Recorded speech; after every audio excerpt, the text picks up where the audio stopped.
Eu nasci em 1964, Débora Alfano. Portanto, esse ano farei 61, tenho 60 anos. Naquele ano, nós estamos falando de presidente americano, de Papa, nós estamos falando de Oscar, né? O presidente americano era o Lyndon Johnson. O brasileiro era o general Castelo Branco.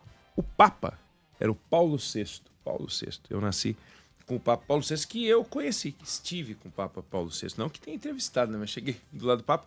Eu era muito criança, quando eu tinha 10 anos, fui num grupo lá para a Itália, e aí fomos ver o Papa. Eu passei pela segurança e cheguei a tocar na batina do Papa. Uma coisa impressionante, essa história é incrível. Melhor filme estrangeiro, 8,5 do Fellini. Marcello Mastroianni, Cláudia Cardinali. Um dos sucessos internacionais daquele ano era Débora Alfano, esse que você vai colocar agora.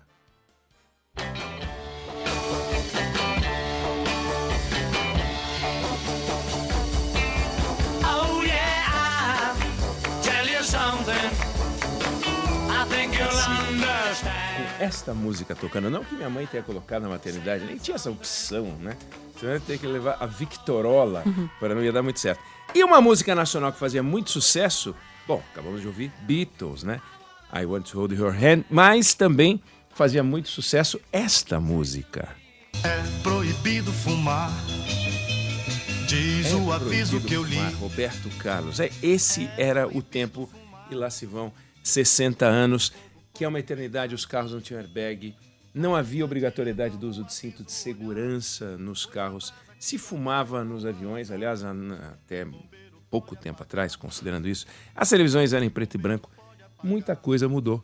Mas tem uma coisa que não mudou, os Estados Unidos. Os Estados Unidos continuam a ser uma potência que eles ocuparam, né?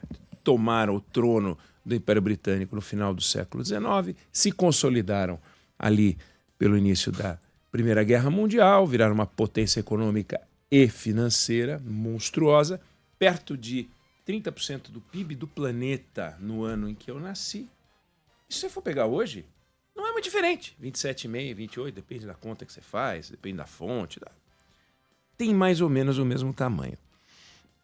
E aí é uma coisa interessante, bom, naquele tempo, o adversário, o inimigo, o rival, o pavor americano era a União Soviética, né? A União Soviética. Não dá para confiar em números de uma estrutura como aquela, mas se estima que a economia soviética talvez tenha chegado a 15%, alguns dizem que pode ter chegado a 20% do PIB mundial, né? Portanto, era uma economia que punha medo, mas ela ruiu em 1989.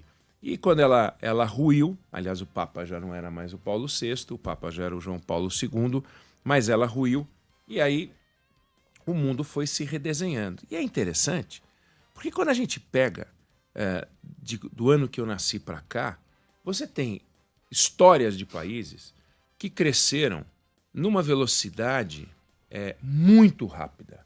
Japão. Mas numa velocidade incrível. No final dos anos 50 para meados dos anos 70, num período de 18 anos, o Japão explodiu como economia. Ele sai de 2% da economia mundial e chega a quase 15% da economia mundial. Quase 15% da economia mundial. Uma velocidade absurda. Os Estados Unidos morriam de medo do Japão, morriam de medo das marcas japonesas, os carros japoneses. Continua a ser uma potência o Japão, mas um país que chegou a ter 15% do PIB e hoje tem menos de 4% do PIB. É uma economia importante, continua a ser uma economia importante, quarta economia mundial, mas não é sombra da ameaça que o Japão chegou a ser. Você tem países, como a Coreia, por exemplo, que saíram de uma insignificância, 0,1% do PIB global. 0,1% do PIB global. E atingiram, hoje, 1,9% do PIB global. Olha o que é isso, gente. Um país que multiplicou a sua economia por quase 20 vezes, 19 vezes a multiplicação, a economia coreana. Um fenômeno. Olha o que é a Coreia no mundo hoje. As marcas coreanas, a indústria coreana, a educação coreana, a pujança coreana, quase colando na economia brasileira em PIB absoluto, quase colando em PIB absoluto. É um negócio realmente que impressiona. Mas o Japão passou, a Coreia cresceu demais, mas ela não chegou num tamanho, saiu de um patamar pavoroso, 0,1% da economia global. Né? Para a gente ter uma ideia, era 1/10 da economia brasileira, um negócio absurdo. Né? Lembrando que em 64, né, o Brasil ele tinha 1,6% da economia global. 1,6%. Então a gente tinha 16 vezes o tamanho da economia da Coreia. Olha que coisa louca. E hoje eles têm quase mais ou menos o nosso tamanho. Mas nada se compara ao que fez a China. Pela velocidade, pela consistência e pelo estrago e pela substituição que a China provocou. A China é a União Soviética. A China é um país que assusta militarmente, politicamente, socialmente, economicamente. E é a briga do momento. Não que os Estados Unidos tenham perdido espaço na economia global, mas quando acaba a economia soviética, de repente tem aí um personagem gigante que ocupa com muito mais coesão o espaço geopolítico no mundo.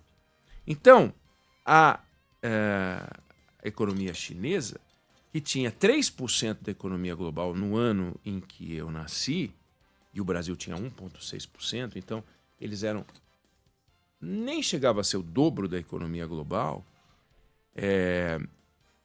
Lembrando que o Brasil tinha 80 milhões de habitantes.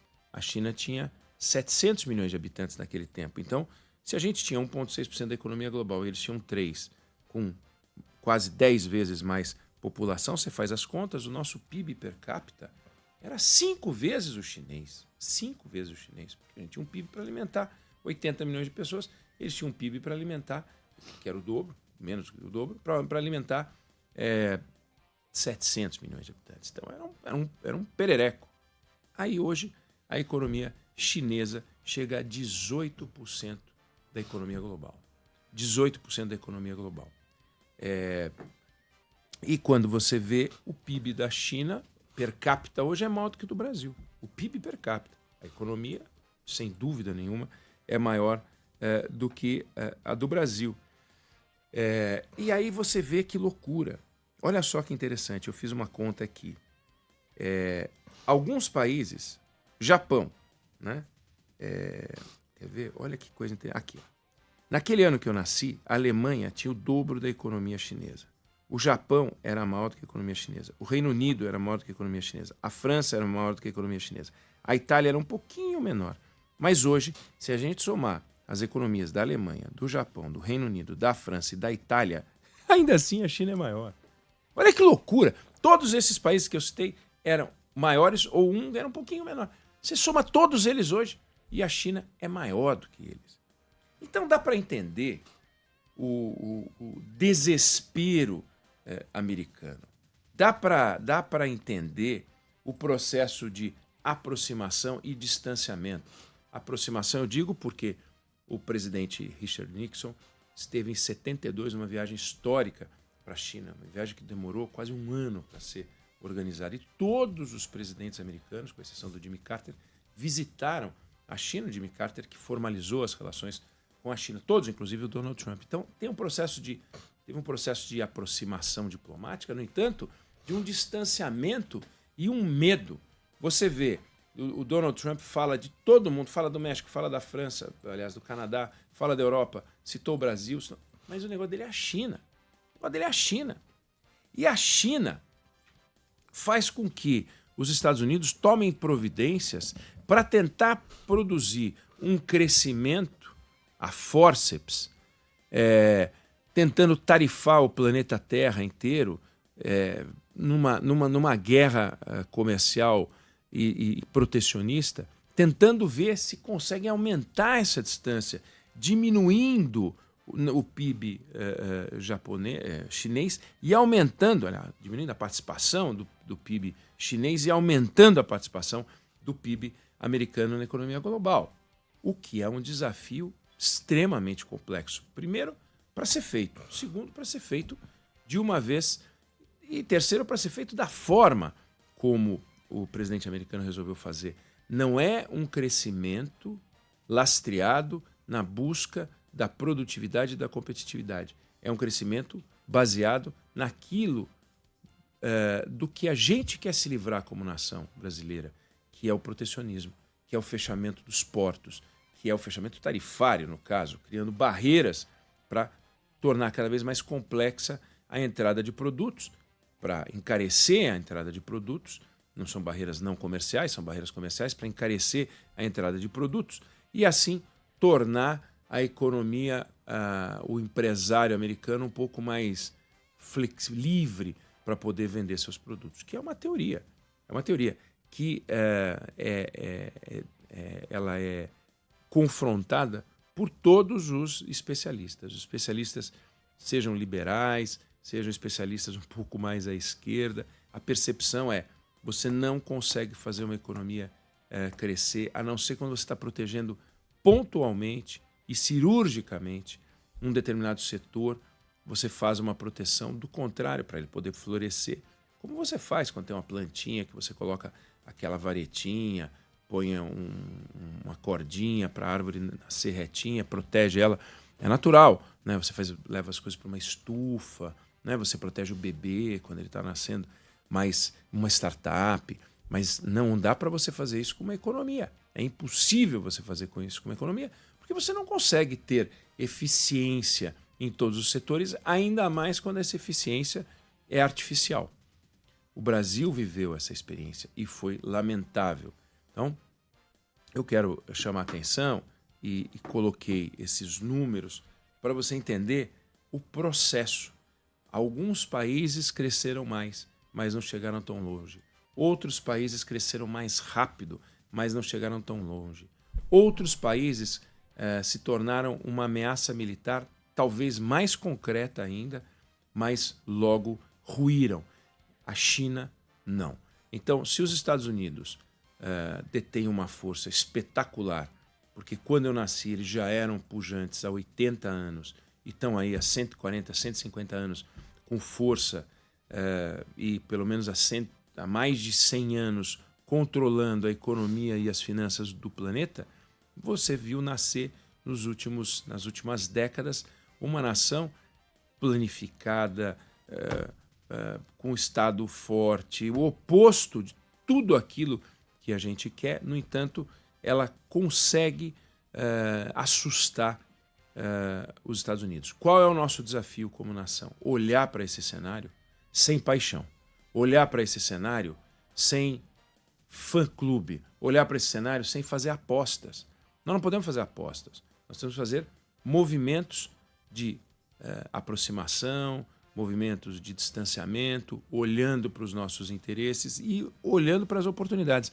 Oportunidades virão, riscos também, mas oportunidades virão. O que a gente não vê hoje no Brasil é uma discussão madura ainda sobre o que está acontecendo. Claro que, como está acontecendo a história, quando está acontecendo, você não tem muita ideia de para onde ela vai. É fácil analisar hoje a Segunda Guerra Mundial, mas seria muito mais difícil você falar sobre a Segunda Guerra Mundial em 1939 ou até em 1938, antes dela começar, ou em 1939. Quer dizer, qual é o que está acontecendo, né? Para onde isso vai? Onde vai acabar? Qual vai ser o desfecho? Qual vai ser o próximo movimento deste ou daquele personagem? É esse o jogo mais importante que a gente está vendo, e é um jogo, a gente está vendo a história acontecer diante da gente. Eu não sei se você concorda ou discorda, mas essa é a opinião que eu tenho sobre o assunto.